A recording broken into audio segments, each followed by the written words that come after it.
welcome to another episode of Croomskie's Corner. I'm your host, Tyler Croome, and today I'm joined by head coach of the Northern Capitals, Mario Desjardins. Welcome, Mario. Good morning. Morning. So just start off easy. Before coaching, what was your involvement in hockey?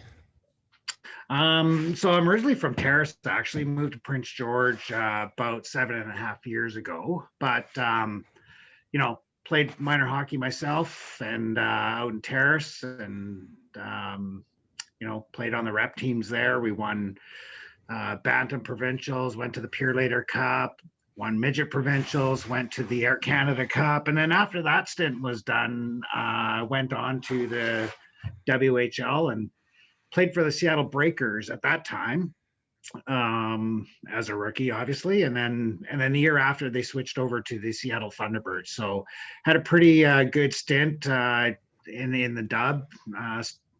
Played my overage year, finishing off in Seattle, and had a good season. And then went off to Germany and played pro there for a couple years. And then after that, I came home and got a real job and started working. And and then after that, I stayed involved with hockey, minor hockey and Terrace, and got that going. Coached some rep hockey at about an 8. I think I was around 23 at the time, and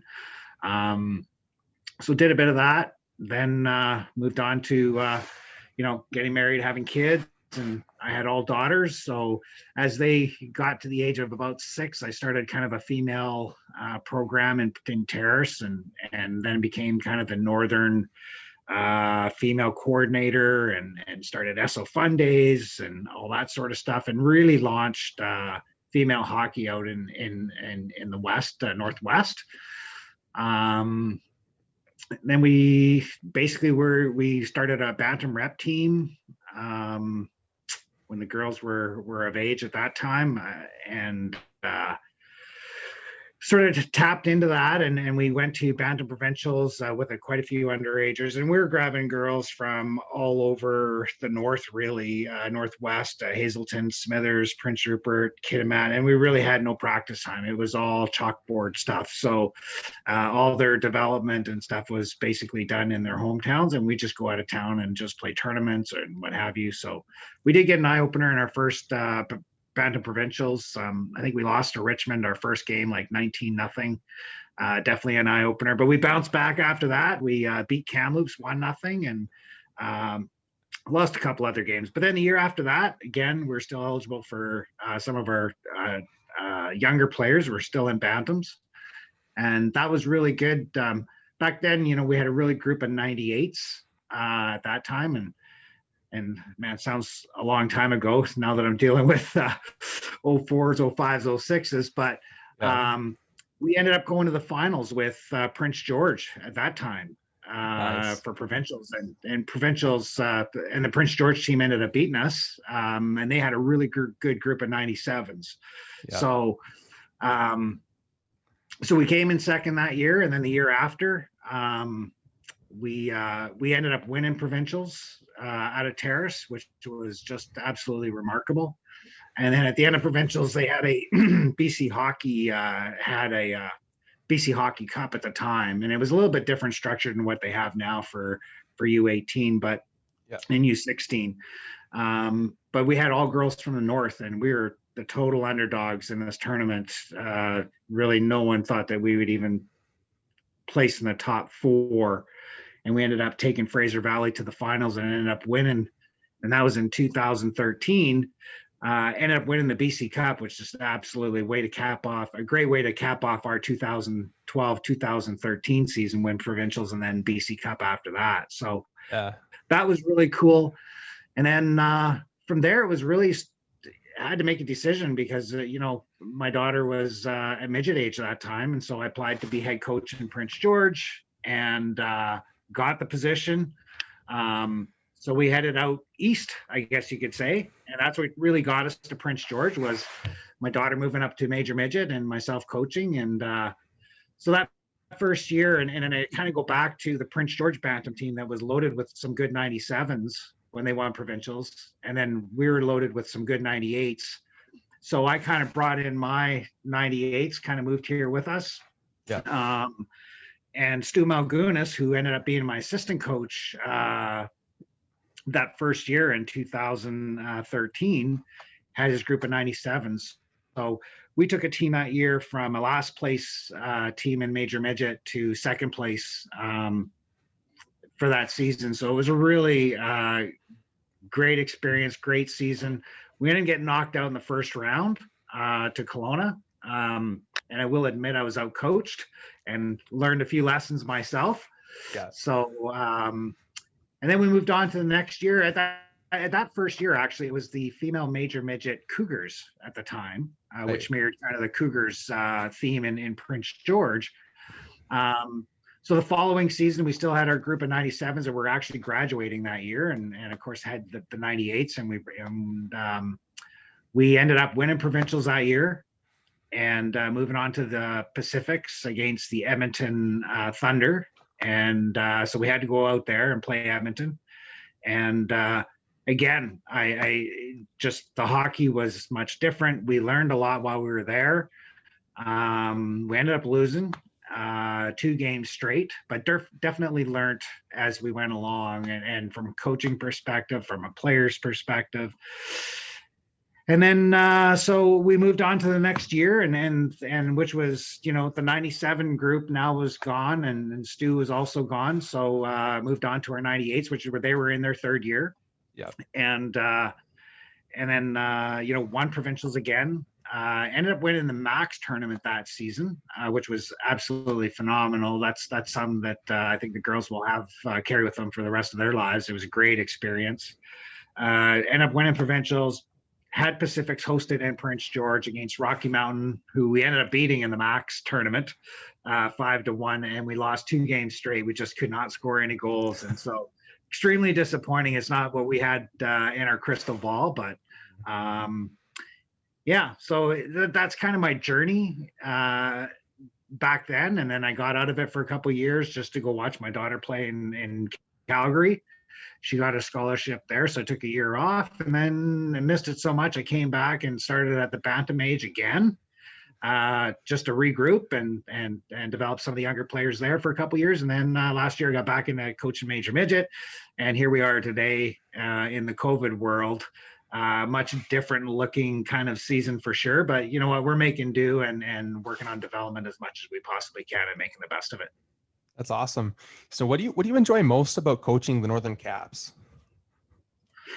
I think it's the most gratifying thing is seeing young players develop and continue to get better and better each and every day.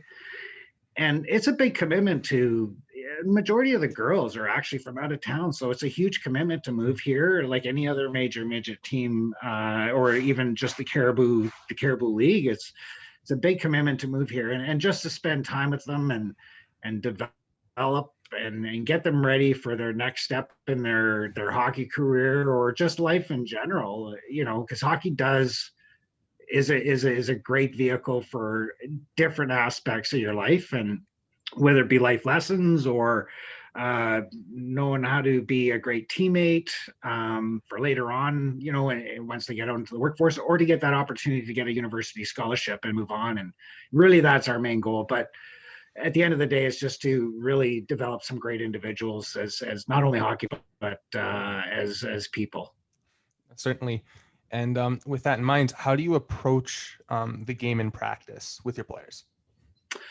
Well, I'm a very systems coach, so I do believe, and that really, I think the reason I'm such a systems coach is that we when I coached back in Bantams, we really we weren't loaded with talent, but we played a system that worked for us, and we were successful.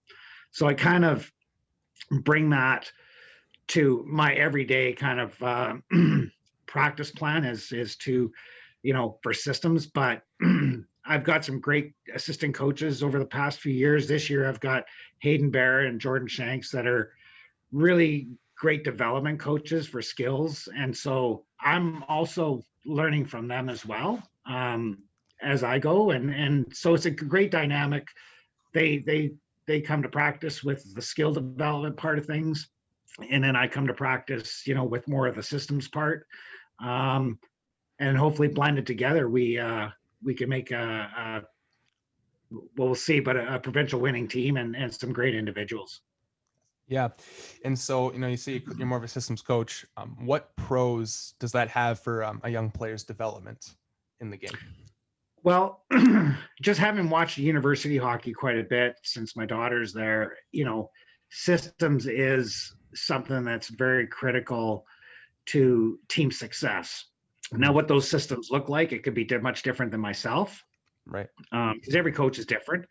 But we do stick with the systems that, the 1-2-2, the 2-1-2. We've introduced a 1-3-1 that we're just waiting to launch, at the right time, which has never been done. When I first got into this, there's really no systems. Everyone was really just running by the seat of their pants and going out and playing hockey. You really could pick apart teams quite easily by having some good systems. I will say the coaching has gotten a whole lot better throughout the whole program in major midget, and so we are challenged with changing things up for us. So having one systems in our tickle trunk isn't enough anymore. So Right. as coaches, we adjust as we go, and based on what other teams are doing and their strengths and weaknesses, and we try to target those areas. And we have a team that's very committed, and that will make us successful for sure. Absolutely. And so you mentioned that you played, for the Seattle team and then played over in Germany. So you've played men's and then you've coached women's. Is there a bit of a difference in style of play between men's hockey and women's hockey? What's interesting with that is, I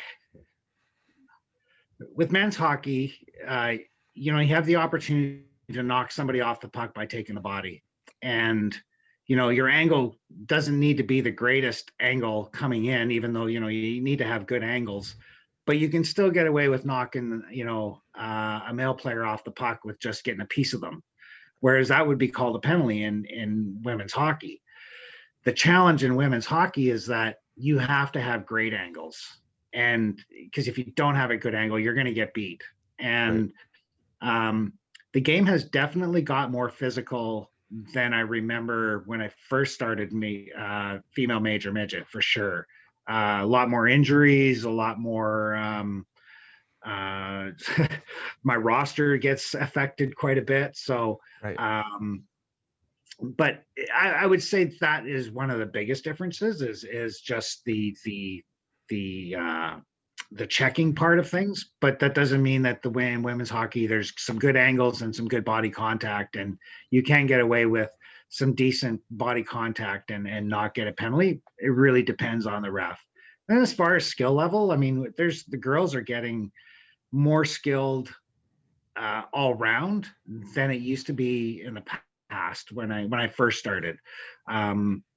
It's I would think the checking part of the game is probably the most difference that there is. So yeah. And so what do you expect from your players when they come to the rink? What we expect from our players is really to bring that self-commitment to development. We talk about hard work, but I've learned to change that word to come to practice and compete at the highest level that you possibly can that day. Are you going to be perfect every single day? Absolutely not. I'd be fooling myself to think that somebody's not going to have a bad day. But, come to practice, be committed to competing at whatever drill we're doing at the end of the day, and come there to get better. And be a great teammate and set an example for the rest of your teammates. Absolutely. And what would you consider the characteristics to be of a successful hockey player and athlete? Wow, that's a great one. Well, you have to have obviously the drive. You need to show commitment. You need to be a great teammate. You need to be a great student, for sure. You need to when we have dryland training, you need to show up there and compete as well. And it's funny how that works. You have your leaders on your team, and you really, it's probably for myself. I don't really look forward to picking my leadership group because I'm blessed with so many players on my team and on our team that can be leaders. And when it comes time to having to choose who's going to be wearing those letters, it is a very, and I'm sure I'm speaking for all coaches. It becomes a pretty stressful, and you don't want to upset anybody. But at the end of the day, you do need to have a leadership group. But the main thing is that, those players that probably aren't wearing a letter on their jersey still need to continue to be a leader no matter what.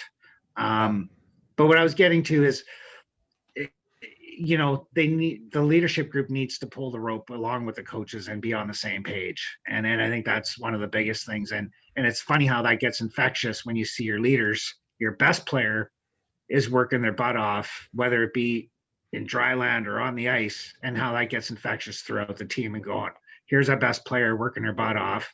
I'm going to do the same thing. So, right. Absolutely. And so what goals heading into each season do you set for your team? Well, I mean, I don't know if winning provincials is a goal. It's obviously, it's our main focus, no different than the NHL wants to win a Stanley Cup or what have you. You just, our main goal is just be the best that we can possibly be, not leave anything on the table to what if. We definitely go through goal setting requirements for our players individually, which gives us a good opportunity as coaches to understand, exactly what they want to get out of the season, or where they need to improve or develop. And it's interesting, some of the things that they have on there. And so we try to set our coaching goals around the most popular answers on our questionnaire of setting goals. We do take a bit of time before practice. We're 6 a.m. practice. Some players are out on the ice by 5:45, and we do some individual stuff where we can just focus on individual players, and they'll text us either the night before and say, hey, can you spend a little bit of time with me working on, shooting off my wrong foot, or making backhand passes, whatever it may be. Nothing's off the table, right? So but overall, it's just to be good people, good teammates, and have a lot of fun while they're doing it, because it's, especially this day and age, it's pretty stressful with everything going on. And I think hockey is one of those releases where you can just get away and just do something that you absolutely love. Oh, for sure. And so speaking of things being stressful, how has COVID impacted your job as a coach this year? You know what? Trevor Sprague, our GM, has done a great job with keeping us, in check with, kind of what's going on, what our parameters are. And we've just had to adjust, like everybody else has to. And so, players have adjusted very well. They're following the rules. They're checking in before every practice to make sure that, they don't have any of the symptoms, to make sure that we're all safe. It's been an adjustment for sure, but, everyone's doing a great job and making the best of it. And I sure hope that, they get rewarded with, games starting probably in February, I'm hoping. So that would be the icing on the cake, that we actually end up having a season after all the commitments that we've made throughout this season. Oh, definitely. And so I asked Trevor Sprague the same question on our last interview, but what are some of the takeaways from this abnormal season, good, bad, or indifferent? Oh, that's a good question. I think the biggest thing is the resilience of individuals. They've had a lot of barriers thrown up at them this year, and and I'm sure I speak for my coaching staff, the resilience of our players individually to come to the rink, committed to progress and showing up with just a great attitude, even though we're going through all of this and we continue to practice and no game, no body contact, or we've had to adjust, and they've adjusted along with us as well, and they've responded incredibly well. So I think probably the biggest takeaway is, especially with this group, is really there's not much you can throw at them without having them make the adjustment so that they can be better at what they do, whether it be hockey or school, or away from the rink. So I would think that's probably the biggest thing, is just the resilience of our players right now is definitely one of my highlights. That's an excellent answer. That was a question that I was debating and asking because, I think COVID's been such a touchy subject for people. Some people are pushed to the edge with it, but it's good that we can see, coaches and management taking positives away from definitely a really tough point in history. Yeah, I mean, we're role models as well. So, when I truly believe if your players see that this is affecting you, it's going to affect them as well. And I'm a true believer in just staying positive. There's always a silver lining to everything. And so, and we have a coaching staff that comes in and they're very positive and they've got a lot of ideas, and we try to keep everything pretty fresh during practice and changing things up. And at the same time, I'm a true believer in repetitiveness, which my coaching staff has tried to break me from, but I don't think that'll ever happen. But overall, it's as leaders ourselves, keeping things positive and looking at the silver lining. And we can't control what's going to happen, and my biggest thing is control what we can control, and that's come to the rink and practicing and getting better, and let's just see where the cards fall after that, and go from there. Awesome. That's really good to hear. Thank you so much, Mario, for your well thought out answers and for joining me today. Awesome, Tyler. Much appreciated. Anytime. Thank you. Awesome. Have a great day. You too. Bye-bye. Bye.